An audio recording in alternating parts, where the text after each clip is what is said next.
നിലമ്പൂരിലെ തെരഞ്ഞെടുപ്പ് യുദ്ധത്തിലേക്കാണ്. നിലമ്പൂരിൽ ഇന്നിപ്പോൾ 60% പോളിംഗ് രേഖപ്പെടുത്തിയിട്ടുണ്ട്. കൃത്യമായ കണക്കുകൾ വരുന്നതേ ഉള്ളൂ. അപ്പം അവിടെ ആർക്ക് അനുകൂലമാകും, എന്താണ് ഗ്രൗണ്ടിൽ നിന്നുള്ള വിവരങ്ങൾ നമുക്ക് ലഭിക്കുന്നത്? 70% കടക്കുക എന്ന് പറഞ്ഞിട്ടുണ്ടെങ്കിൽ തന്നെ അത് മികച്ച പോളിംഗ് തന്നെ രേഖപ്പെടുത്തി എന്നുള്ളതാണ്. അപ്പം ജിംസെ, 70% കടന്നു നിൽക്കുന്ന നിലമ്പൂർ, അവിടെ ആർക്ക് ഏത് തരത്തിലൊക്കെ ആയിരിക്കും കാര്യങ്ങൾ നടന്നിട്ടുണ്ടാവുമെന്നാണ് ഇപ്പോൾ നമ്മൾ വരുമ്പോൾ 59.something% പോൾ ചെയ്തിട്ടുള്ളൂ. ഇനിയിപ്പോൾ പോളിംഗ് അധിക സമയമില്ല, പോളിംഗ് അവസാനിക്കാറായി.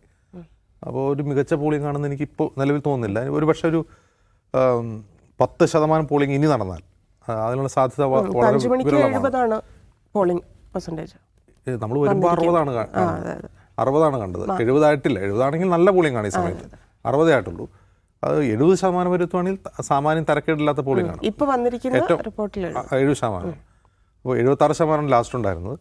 70% കഴിഞ്ഞ തവണത്തേക്കാൾ പോളിംഗ് ശതമാനം കുറയാനാണ് ഇക്കുറി സാധ്യത. ഇപ്പോൾ പൊതുവെ ഒരു തണുപ്പൻ പ്രതികരണമാണ് കഴിഞ്ഞ 2 തവണത്തേക്കാൾ ഈ തവണ പോളിംഗിൽ ഉണ്ടായിരുന്നതാണ് നമുക്ക് രാവിലെ കാണുമ്പോൾ തോന്നുന്നത്. അതിന് പല കാരണങ്ങളുണ്ട്. ഒന്ന്, 6 മാസത്തേക്കുള്ള സാത് മഹീനേക്ക MLA അതിനുവേണ്ടിയുള്ള വോട്ടിംഗാണ്. അപ്പോൾ സ്വാഭാവികമായിട്ടും വോട്ടർമാർ കുറച്ച് റിലക്റ്റൻ്റ് ആയിരിക്കും വോട്ട് ചെയ്യാൻ. അതൊരു കാര്യമാണ്. 2, ഈ പോളിംഗ് പെർസെൻറ്റേജ് കുറയുന്നത് LDFൻ്റെയും UDFൻ്റെയും പ്രതീക്ഷകൾക്ക് നേരിയ തോതിൽ മങ്ങലേൽപ്പിക്കും. കാരണം ഒരു വലിയ ഭൂരിപക്ഷത്തിൽ ആര് ജയിച്ചാലും വലിയ ഭൂരിപക്ഷത്തിൽ ജയിക്കാനുള്ള സാധ്യത വളരെ കുറവാണ്. 3, PV അൻവർ പുലർത്തുന്ന അമിതമായൊരു ആത്മവിശ്വാസമാണ്. അദ്ദേഹം ഇന്നും പറയുന്നത് എന്താണ്, ഞാൻ നടന്ന് പോയി സത്യപ്രതിജ്ഞയ്ക്ക് 1000-കണക്കിന് പേരുടെ കൂടെ പോയി നടന്ന് സത്യപ്രതിജ്ഞ താൻ ജയിക്കുമെന്ന ഉറച്ച വിശ്വാസത്തിലാണ് അദ്ദേഹം. അപ്പോൾ അദ്ദേഹത്തിന് ആ ഉറച്ച വിശ്വാസം എത്രമാത്രം വോട്ടിങ്ങിൽ പ്രതിഫലിക്കുമെന്നുള്ളതാണ്. അദ്ദേഹത്തിന് എത്ര വോട്ട് പിടിക്കാൻ കഴിയും എന്നുള്ളത് വളരെ പ്രധാനപ്പെട്ട ഒരു ഘടകമാണ് ഈ ഏത് മുന്നണിയെ സംബന്ധിച്ചാണ്. അദ്ദേഹം ഒരു പരമാവധി അദ്ദേഹത്തിന് പിടിക്കാൻ കഴിയുക ഒരു 15,000 വോട്ടായിരിക്കും എന്നാണ് പൊതുവെ കണക്കാക്കപ്പെടുന്നത്. അദ്ദേഹത്തിൻ്റെ ആത്മവിശ്വാസം അദ്ദേഹം ജയിക്കുന്നതാണ്. എങ്കിൽ പോലും അദ്ദേഹം 15,000 വോട്ട് പിടിച്ചാൽ തന്നെ അദ്ദേഹത്തിൻ്റെ ഒരു വാല്യൂ ആ മണ്ഡലത്തിലെങ്കിലും അദ്ദേഹത്തിൻ്റെ ഒരു വാല്യൂ സക്സസ്ഫുൾ ആണ്. അദ്ദേഹത്തിൻ്റെ ഇലക്ഷൻ തന്നെ സക്സസ്ഫുൾ ആണെന്ന് പറയാം. ഈ 15,000 വോട്ട് അദ്ദേഹം പിടിക്കുകയാണെങ്കിൽ അത് ആർക്കായിരിക്കും ഗുരുതരമായി ബാധിക്കുക എന്ന് ചോദിച്ചാൽ തീർച്ചയായിട്ടും ജയിക്കുന്ന സ്ഥാനാർത്ഥിയുടെ ഭൂരിപക്ഷം കുറയുന്നുള്ളൊരു ഉറപ്പാണ്. പിന്നെ ഈ ഉറച്ച ഒരു UDF മണ്ഡലമാണോ ഈ നിലമ്പൂർ എന്നുള്ള കാര്യത്തിലും ഒരു അവ്യക്തതയുണ്ട്. ഉറച്ച UDF മണ്ഡലമാണെങ്കിൽ അൻവർ ഇപ്പോൾ 15,000 വോട്ട് പിടിച്ചാലും ചെറിയ ഭൂരിപക്ഷത്തിനെങ്കിൽ UDF സ്ഥാനാർത്ഥി ജയിക്കും. പക്ഷേ അതൊരു ഉറച്ച UDF മണ്ഡലമാണെന്ന് ചോദിച്ചാൽ അൻവർ 2 തവണ ജയിച്ച ഒരു മണ്ഡലമാണ്. അപ്പോൾ അത് ഈ പിടിക്കുന്ന 15,000 വോട്ട് എക്സ്ട്രാ കൂട്ടിക്കൊണ്ടാണോ അദ്ദേഹം ജയിച്ചത് എന്നൊരു ചോദ്യമുണ്ട്. എങ്കിൽ അദ്ദേഹം പിടിക്കുന്ന ആരുടെ വോട്ടാണ് എന്നൊരു ക്വസ്റ്റ്യൻ കൂടിയുണ്ട്. ഇനി അതല്ല, UDFലെ മുസ്ലിം ലീഗുകാരുടെ വോട്ട് കൊണ്ടാണോ അൻവർ ജയിച്ചതെന്ന ക്വസ്റ്റ്യൻ കൂടിയുണ്ട്. ഇതിനെല്ലാം ഉത്തരം വോട്ടെണ്ണുമ്പോഴാണ് നമുക്ക് മനസ്സിലാവുക.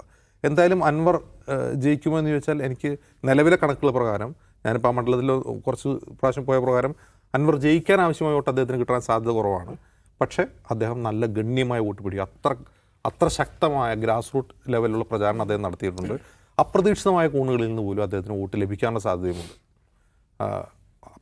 അദ്ദേഹം പ്രതീക്ഷിക്കാത്ത സ്ഥലത്ത് നിന്ന് പോലും ചിലപ്പോൾ അദ്ദേഹത്തിന് വോട്ട് ലഭിച്ചേക്കാം. പക്ഷേ അത് ഒറ്റയ്ക്ക് നിന്ന് ജയിക്കാൻ ആവശ്യമായ വോട്ടായി മാറുമോ എന്നുള്ള കാര്യത്തിൽ സംശയമുണ്ട്. അതിന് കാരണം കേരളത്തിൽ ഒരിടത്തും അത്തരം അത്ഭുതങ്ങൾ സംഭവിച്ചിട്ടില്ല. അങ്ങനൊരു വോട്ട് സ്വിങ് അങ്ങനെ വരാനുള്ള സാധ്യതയും വളരെ കുറവാണ്. നമ്മളൊരു ഒരു സ്റ്റാറ്റിസ്റ്റിക്സ് വെച്ച് നോക്കുകയാണ്, കേരളത്തിൻ്റെ പൊതു രാഷ്ട്രീയത്തിലും വെച്ചിട്ടാണ് പറയുന്നത്. ഇനി അത്ഭുതം സംഭവിക്കില്ല എന്നൊന്നുമില്ല. പക്ഷേ പൊതുവെ അദ്ദേഹത്തിന് ജയിക്കാനുള്ള വോട്ട് കിട്ടാനുള്ള സാധ്യത കുറവാണ്. പക്ഷേ അദ്ദേഹം നല്ല ഒരു വോട്ട് നേടാൻ സാധ്യതയുണ്ട്. അങ്ങനെ വോട്ട് നേടിയാൽ പോലും അദ്ദേഹത്തിന് ഭാവിയിലേക്ക് നല്ലതാണ്. അദ്ദേഹത്തിൻ്റെ ഒരു വിലപേശ ശേഷി കൂടുക തന്നെ ചെയ്യും. അത് UDFലാണെങ്കിലും എവിടെയാണ് അദ്ദേഹത്തിൻ്റെ എനിക്ക് അത്ര വോട്ടുണ്ട് എന്ന് പറയാൻ സാധിക്കും. ഞാൻ മനസ്സിലാക്കുന്നത്, എനിക്കിപ്പോൾ ഇതുവരെയുള്ള പോളിംഗ് ട്രെൻഡ് വച്ചും അതുപോലെ പൊതുവെ ഒരു വിലയിരുത്തൽ പ്രകാരവും ഞാൻ മനസ്സിലാക്കുന്നത് ആര് ജയിച്ചാലും 5000-ൽ താഴെ ഭൂരിപക്ഷത്തിന് ജയിക്കാനാണ് സാധ്യത എന്നാണ് എനിക്ക് തോന്നുന്നത്. നിഷാദ്, ഈ ഒരു മാസത്തിൽ എനിക്ക് കുറച്ചുകൂടി ഇഷ്ടപ്പെട്ടൊരു പ്രതികരണം രാഷ്ട്രീയമായിട്ടല്ല അല്ലാതെ വന്നത് അവിടെ ഈ ട്രൈബൽ ഏരിയയിൽ നിന്നാണ്. അപ്പോൾ അവർക്ക് ആർക്കും LDFലാരാ UDFലാരാ മത്സരിക്കുന്നതെന്ന് അറിയില്ല. അമ്പുക്കാനെ അറിയാം. അപ്പം അൻവറിനെ സംബന്ധിച്ച് ആ വോട്ടുകൾ മുഴുവൻ ഒരുപക്ഷെ അദ്ദേഹത്തിന് തന്നെ ആയിരിക്കും. അതെങ്ങനെയാണ് LDFനെയും UDFനെയും ഇങ്ങോട്ട് പോകുമെന്നുള്ളത് നമുക്കിപ്പോൾ പറയാൻ പറ്റില്ല. പക്ഷേ ഏതൊക്കെ രീതിയിൽ പേടിക്കേണ്ടതുണ്ട് LDFും UDFും? അതിനകത്ത് 2 പേർക്കും പേടിക്കാനുണ്ടെന്ന് എനിക്ക് തോന്നുന്നത്. ഇപ്പോൾ സ്വരാജ് വന്നതോടെ സ്വരാജിന് CPIMൻ്റെ കേഡർ വോട്ടുകളെ മുഴുവൻ സംരക്ഷിക്കാൻ കഴിയും എന്നാണ് പാർട്ടി വിചാരിക്കുന്നത്. CPIM സിമ്പതൈസേഴ്സ് എന്ന് പറഞ്ഞ ആൾക്കാരുണ്ടല്ലോ, CPIMൻ്റെ നയപരിപാടികളുടെ ആകർഷണം തോന്നിയും നേതാവിനോട് ഇഷ്ടം തോന്നിയും ഒരു പ്രത്യേകമായ മൂഡിൽ ഒപ്പം കൂടുന്നവരുണ്ട്. അവരെ പൂർണ്ണമായും നിർത്താൻ സ്വരാജിന് ആദ്യത്തെ ഒരു ഘട്ടം കഴിഞ്ഞപ്പോൾ കഴിയുന്നുണ്ടെന്നൊരു ക്വസ്റ്റ്യൻ ഉണ്ട്. നമ്മൾ നേരത്തെ ഇപ്പോൾ അജിംസ് പറഞ്ഞ പോലെ സോഷ്യൽ മീഡിയയിൽ അൻവറിനെ ആളുകൾ ഒരു കൂട്ടം ആളുകൾ കോമാളിയായിട്ടൊക്കെ കാണുന്നുണ്ട്. അൻവർ നടത്തുന്ന സ്റ്റേറ്റ്മെൻറ്റ്സ് പലതും വൈകാരിക സ്വഭാവമുള്ളതും അങ്ങോട്ടും ഇങ്ങോട്ടും കണക്ട് ആവാത്തതൊക്കെയാണ്. അതുകൊണ്ട് ഇദ്ദേഹം കംപ്ലീറ്റ് പിടിവിട്ടു, ഇയാൾ വൈപ്പ് ഔട്ടായി, ഇയാളെ കൊണ്ട് കാര്യമൊന്നും നടക്കില്ല എന്ന മട്ടിൽ വിലയിരുത്തുന്ന ആൾക്കാരുണ്ട്. അങ്ങനെയല്ല നമുക്ക് അവിടെ പോയാൽ മനസ്സിലാവും. ഞാൻ ആ മണ്ഡലത്തിൽ പല സ്ഥലത്തായി യാത്ര ചെയ്യുകയും പല ആൾക്കാരോട് സംസാരിക്കുകയും ചെയ്തതാണ്. ഈ ട്രൈബൽ സെക്ടറിൽ പെട്ട ഒരു കക്ഷിയോട് സംസാരിക്കുമ്പോൾ അദ്ദേഹം പറയുന്നുണ്ട്, ഈ തെരഞ്ഞെടുപ്പ് കൊണ്ട് എന്താ കാര്യം, അധികാരമൊന്നും മാറാനൊന്നും പോകുന്നില്ലല്ലോ, കേരളത്തിൽ ഇപ്പോൾ ഒന്നും ചെയ്യാൻ പോകുന്നില്ല, ആകെയുള്ളൊരു വോട്ടാണ്, അത് അൻവറാക്കാക്കി ചെയ്തേക്കാം എന്നാണ് കക്ഷി പറയുന്നത്. അൻവർ ജയിക്കുമെന്ന് ആത്മാർത്ഥമായി വിചാരിക്കുകയും അത് പറയുകയും ചെയ്യുന്ന ആൾക്കാരെ നമ്മൾ കാണുന്നുണ്ട്. നമ്മളൊരു 5 പേരെ കണ്ടാൽ അതിലൊരാൾ ഉറപ്പായും അൻവർ ജയിക്കും, അൻവർ ഭയങ്കരമായ ഒരു ഫാക്ടറാകാൻ പോകുന്നുള്ള അഭിപ്രായം പറയുന്നുണ്ട്. അതുകൊണ്ട് അൻവർ അങ്ങനെ എഴുതിത്തള്ളാൻ കഴിയുന്ന ഒരാളാണെന്ന് തോന്നുന്നില്ല. അദ്ദേഹം ഇപ്പോഴത്തെ ഒരു ട്രെൻഡ് വെച്ചാൽ പറയാൻ നമുക്കറിയില്ല എങ്ങനെ ഈ വോട്ട് പോകുന്നു. ഇപ്പോഴത്തെ ഒരു മൊത്തത്തിലുള്ള സൂചന കണ്ടാൽ 10,000 വോട്ടിന് മേലെങ്കിലും അൻവർ പിടിക്കും. അൻവറിൻ്റെ പ്രതീക്ഷ, അൻവറിൻ്റെ ക്യാമ്പിലുള്ള ആൾക്കാരോട് നമ്മളിപ്പോൾ സംസാരിക്കുമ്പോൾ 25,000 വോട്ടിലേക്ക് ഞങ്ങൾ എത്താൻ പോവുകയാണ് എന്നാണ് അവർ പറയുന്ന കാര്യം. ആര് ജയിക്കുമെന്ന് ചോദിക്കുന്നതിന് അവർ ആൻസർ ചെയ്യുന്നില്ല. അപ്പോൾ അൻവറിനോട് ചോദിച്ചാൽ അൻവറായി ജയിക്കാം, അൻവർ 75,000 വോട്ട് കൊണ്ട് ജയിക്കാൻ പോകുന്നു, ബാക്കി 35-40 ആയിട്ട് ഇവർ രണ്ടും തീർന്നു പോകുമെന്നാണ്. പക്ഷെ അൻവർ ഒരു ഘടകമായിരിക്കില്ല.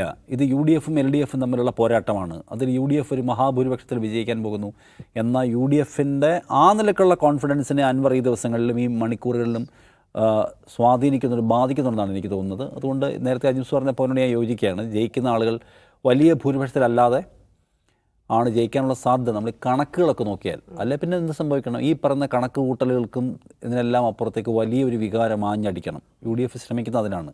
ഈ അൻവർ ഘടകം, മറ്റ് സ്വരാജിൻ്റെ ഇമേജ്, ഇതിനെല്ലാം അപ്പുറം ഭരണവിരുദ്ധതയ്ക്കുള്ള വോട്ടായിരിക്കണം ഇത്. മറ്റെല്ലാം മറന്ന് നിങ്ങളത് വോട്ട് ചെയ്യണമെന്നാണ് അവർ ക്യാമ്പയിൻ ചെയ്യുന്നത് മുഴുവൻ.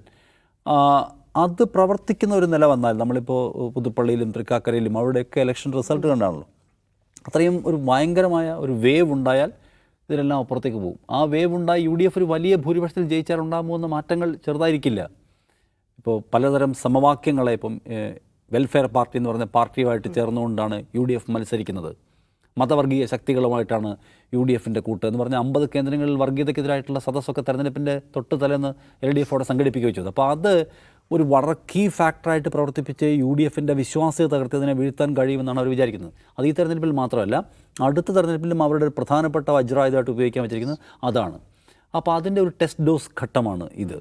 ഈ മണ്ഡലത്തിൻ്റെ സവിശേഷത നിങ്ങൾക്കറിയാം. അതുകൊണ്ട് 10-43% ഹിന്ദു വോട്ടർമാരുള്ള, ക്രിസ്ത്യൻ വോട്ടേഴ്സിനും സ്വാധീനമുള്ള ഒരു മണ്ഡലമാണ്. വെള്ളാപ്പള്ളിയൊക്കെ വന്ന് ഭയങ്കര വർഗീയതയൊക്കെ പ്രസംഗിച്ചു പോയ ഒരു നാടാണ് എന്നുകൂടി ഓർക്കണം. അങ്ങനെ ഒരു നാട്ടിൽ ആദ്യമായിട്ട് UDF ഞങ്ങളിതാ വെൽഫെയർ പാർട്ടിയെ ഞങ്ങളുടെ കൂടെ കൂട്ടുകയാണ്, ഞങ്ങൾക്കതിൽ പ്രശ്നമൊന്നും തോന്നുന്നില്ല, അവർ നിങ്ങളെ ആക്ഷേപിക്കുന്ന കുഴപ്പമൊന്നും ആൾക്കാരെന്ന് സർട്ടിഫൈ ചെയ്ത് കൂടെ കൂട്ടിയിരിക്കുന്ന ഒരു സന്ദർഭമാണ്. ഈ സന്ദർഭത്തിൽ UDFിനെ അത് പറഞ്ഞ് വീഴ്ത്താൻ കഴിഞ്ഞിട്ടില്ല എങ്കിൽ പിന്നെ വീഴില്ലെന്ന് ഞാൻ ആവർത്തിച്ചത് നേരത്തെ അത് പറഞ്ഞതാണ്. അപ്പോൾ അത് കേരളത്തിലെ സംബന്ധിച്ച് ആ ഒരു സ്ട്രാറ്റജി വർക്കാകുമോ, ആ സമവാക്യം കൊണ്ട് UDFിനെ ടാർണിഷ് ചെയ്ത് വീഴ്ത്താൻ കഴിയുമോ എന്നുള്ള ക്വസ്റ്റ്യന് ഇപ്പോൾ 15,000 വോട്ടിനോ 10,000 വോട്ടിനോ ആര്യാടൻ ഷൗക്കത്ത് ജയിച്ചാൽ പിന്നെ ആ സമവാക്യം വർക്കാവുന്നില്ല. കാരണം നിങ്ങളും ഇവരെ കൂടെ കൂട്ടിയേ ഞങ്ങൾക്കറിയാം, അതുകൊണ്ട് ഇപ്പോൾ നിങ്ങൾ വലിയ വിശുദ്ധരാവേണ്ടതില്ല എന്ന് മലയാളി മനസ്സിലാക്കി എന്നതിലേക്ക് അത് എത്തും. അതായത് തോറ്റുപോവുകയാണ്. LDF ആണ് വിജയിക്കുന്നത് എന്ന് കരുതുക. നിങ്ങൾ LDF ആണ് വിജയിക്കുന്നത്, അൻവറിൻ്റെ ഒരു ഭയങ്കരമായ ഫാക്ടർ കൊണ്ട് LDF വിജയിച്ചു എന്ന് കരുതുക. LDF വിജയിച്ചാൽ സംഭവിക്കാൻ പോകുന്നത് LDF കണക്ക് കൂട്ടുന്നൊരു കാര്യം ഉണ്ടാവും. വെൽഫെയർ പാർട്ടി അപ്പുറത്ത് പോയി, UDF അതിൻ്റെ പേരിൽ ജനങ്ങൾക്കിടയിൽ അവിശ്വാസം നേരിട്ട് തോറ്റുപോയി. ഏറ്റവും സക്സസ്ഫുള്ളായ ആയുധമാണ്. അടുത്ത നിയമസഭാ തെരഞ്ഞെടുപ്പിൽ നമ്മൾ കേൾക്കാൻ പോകുന്നത് അതിഭീകരമായിട്ടുള്ള ആക്രമണമായിരിക്കും UDFിനെതിരെ. BJPയുടെ 8K to 10K ആ ഒരു ശതമാനം ഇല്ലെങ്കിൽ ആ ഒരു സംഖ്യ BJPയിൽ ഉണ്ടാവോ? അത് കാത്തിരുന്ന് കണ്ട കാര്യമാണ്. അത് എവിടെ എങ്ങനെ പ്രവർത്തിക്കാന്നുള്ളത് പല ഘടകങ്ങളുണ്ട്. എല്ലാം കൂടെ ഇങ്ങനെ പറയുന്നതിൻ്റെ പരിമിതിയുണ്ട്. ഞാൻ പറഞ്ഞത് ഇത് ഈ തെരഞ്ഞെടുപ്പ് ഫലം നിർണായകമാണെന്ന് പറയുമ്പോൾ ഒന്നുകിൽ ഈ സംഗതി, ഈ ആയുധം ഇല്ലാതാവും, അല്ലെങ്കിൽ ഈ ആയുധം കൂടുതൽ രൂക്ഷമാവുകയും പരമാവധിയിൽ പ്രയോഗിക്കാൻ നിർബന്ധമാവുകയും ചെയ്യും. അങ്ങനെയാണെങ്കിൽ അടുത്ത നിയമസഭാ തെരഞ്ഞെടുപ്പ് അത്ര ആരോഗ്യകരമല്ലാത്ത പ്രചാരണ വിഷയങ്ങൾ കൊണ്ട് നിറയാനുള്ള സാധ്യത തള്ളിക്കളയാൻ പറ്റില്ല. ശരിക്കിപ്പോൾ പറയുന്നത് ഇൻട്രസ്റ്റിംഗ് ഫാക്ടർ ഈസ് അൻവർ എന്ത് ചെയ്യാൻ പോകുന്നു, അൻവർ എൻ്റെ അവകാശവാദം അദ്ദേഹത്തിന് എവിടെ വരെ കൊണ്ടുവരാൻ പറ്റി. അദ്ദേഹം ഒരു 15,000 വോട്ട് പിടിച്ചാലും മതി അദ്ദേഹത്തിന്. ഞാൻ പറഞ്ഞ കാരണങ്ങൾക്ക് വോട്ടുണ്ട്, ആളുണ്ട് എന്ന് സ്ഥാപിക്കാൻ പറ്റും. അദ്ദേഹം 15,000 വോട്ടിന് ജയിക്കുകയും ആര്യാടൻ ഷൗക്കത്തിന് ജയിച്ചു എന്ന് കരുതുക, നാരോ എഡ്ജിൽ വിജയിച്ചു, എന്നാലും പിന്നെയും അദ്ദേഹത്തിൻ്റെ വിലപേശൽ ശേഷി അവിടെ കിടക്കുകയാണെന്നാണ് എനിക്ക് തോന്നുന്നത്.